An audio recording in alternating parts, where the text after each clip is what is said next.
The day after I retired, my son walked into my home with a big smile and said, "Dad, it's so great you've got more free time now. We really need your help.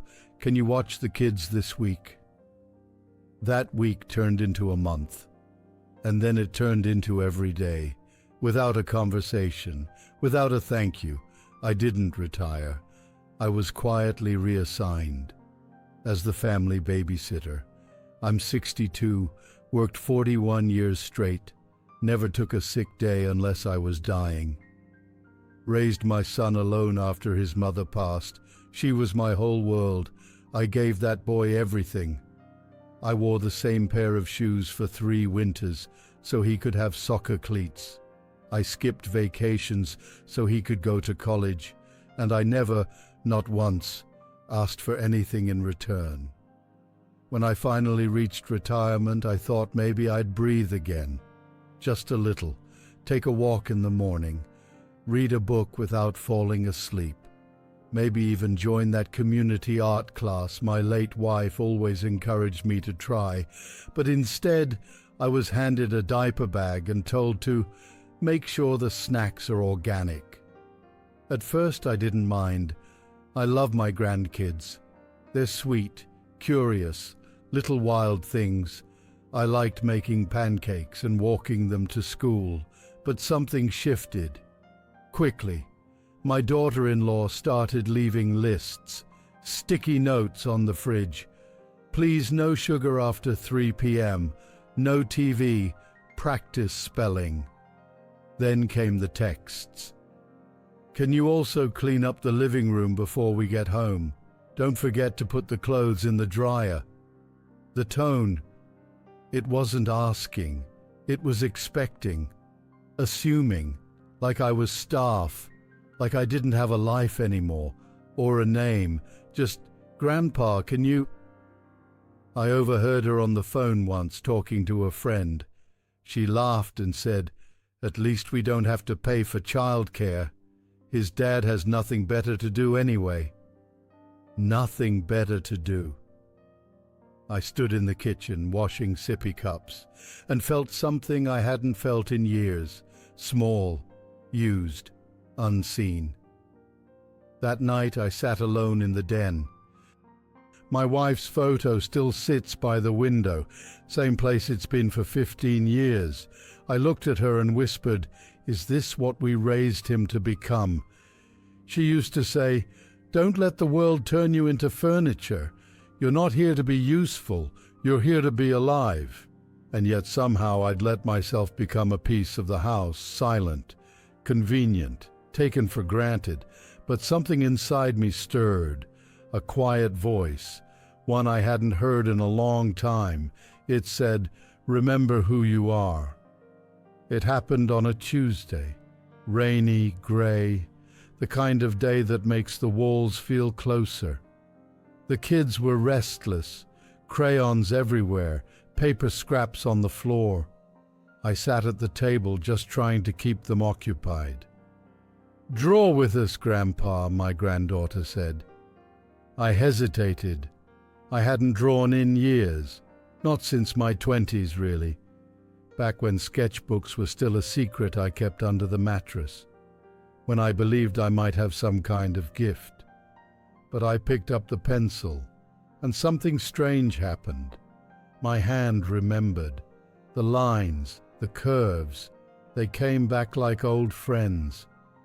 Within minutes the kids were silent, watching me sketch a silly scene of them flying through the sky on dragonbacks. Their eyes lit up, and for the first time in a long time, mine did too. That night, I couldn't sleep. I stayed up, drawing more. Pages and pages, tiny stories about a brave little girl and her mischievous brother based on my grandkids. Every day after that, I'd steal time between nap breaks and school pickups to add more pages. Soon, I had a binder full of whimsical stories and gentle lessons, all drawn in pencil, just for fun. I didn't tell anyone. It was mine, and it felt good to have something of my own again. One afternoon I picked up the kids from school. They insisted on bringing my sketches to show their teacher, Mrs. Delgado. I was embarrassed, told them not to bother her, but the next morning she called me over. "Did you draw these?" she asked. I nodded. She smiled. "These are beautiful, honest. You know, I have a friend who works in publishing." I laughed nervously. "I'm just an old man keeping the kids busy." She looked me in the eye and said, "No, you're a storyteller. You just forgot." A week later, I got a call. A children's book editor, warm voice, curious tone. She'd seen the sketches Mrs. Delgado sent her. "I think there's something special here," she said. "I'd love to see more." I hung up the phone and cried, not because of the opportunity, but because someone, a stranger, had seen me, really seen me. For the first time in years, I felt like more than a babysitter, more than a burden, more than retired. I felt like a man again. The next morning I made pancakes like always, but when my son walked through the door and said, "Can you keep the kids a bit longer? We're grabbing dinner with friends," I looked at him and said, "No, not today." He blinked, as if he'd misheard me. "I have somewhere to be," I added. And I did. I had an appointment, not with a doctor or an errand, but with myself. A quiet little cafe, a sketch pad in my bag, and the name of a small publisher written on a napkin. He looked confused, maybe even a little insulted, but I didn't explain, because for once, I didn't feel like I owed anyone an apology for having a life. A few days later, the moment came. The tipping point. My son pulled me aside. His voice was tense. "Dad, are you okay? You've been kind of distant." I nodded. "I've just been busy." "Busy with what?" That tone, half concern, half ownership.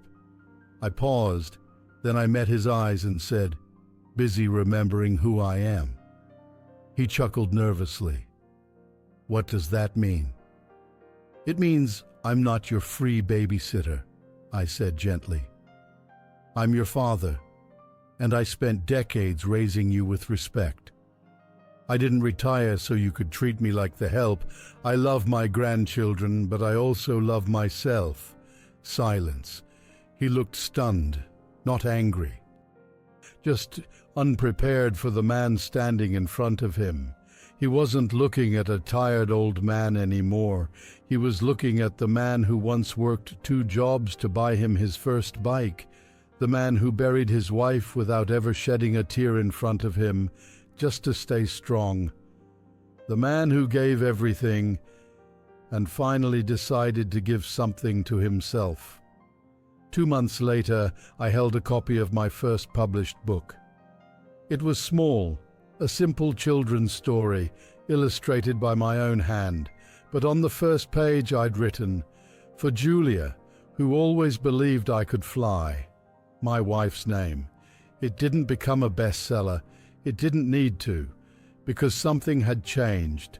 I walked differently, spoke more slowly, laughed more, not loudly but deeply, like the sound had been resting for years.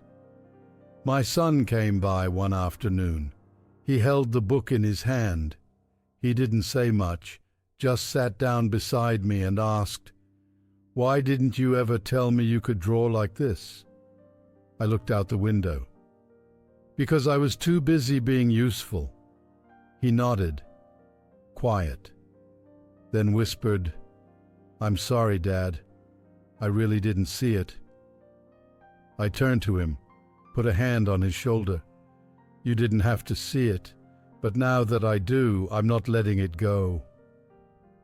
These days my schedule is full again, not with errands, not with demands, but with joy. I wake up early, not out of obligation, but excitement. I write, I sketch, I sit in silence. Sometimes the grandkids come over, not because they're dropped off, but because they ask to see Grandpa's magic book. My son, he's softened. He still stumbles with his words sometimes, like he's relearning how to talk to me as a man, not just as a utility. And I let him try. Because I know now, I don't need to carry the hurt forever to remember the lesson. Retirement isn't the end, it's a mirror. And when I looked into it, I didn't see an old man. I saw a boy who once dreamed, a husband who once loved, a father who once gave everything, and a man finally who chose himself without guilt, without asking permission. If you're watching this and feel like you've disappeared, like you've become someone people only call when they need something, please hear me. You are not furniture. You are not past your time. You are not done. Sometimes the second chapter is quieter, but that's what makes the pages turn. If this story reminded you of something you've lived, or someone you miss, I'd love to hear it in the comments, because the truth is, we all just want to be seen again. Thank you for listening to mine.